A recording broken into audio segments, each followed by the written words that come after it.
ভেড়ামারা ও মিরপুর আসনে মনোনয়ন পরিবর্তনের দাবিতে মানববন্ধন। Nasimuddin, staff reporter.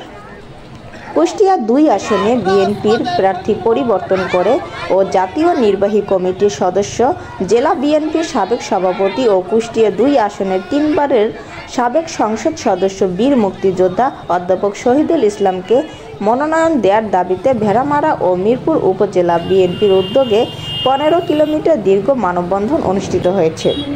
আজ রোববার বিকেল ৩টা ৩০ পাবনা কুষ্টিয়া মহাসড়কে এ কর্মসূচি পালন করা হয়।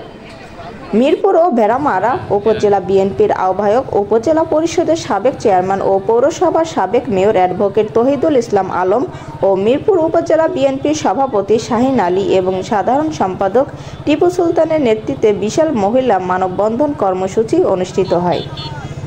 মানববন্ধনে বক্তারা বলেন, অধ্যাপক শহীদুল ইসলাম গণমানুষের নেতা, তিনি একমাত্র মনোনয়ন পাওয়ার যোগ্য।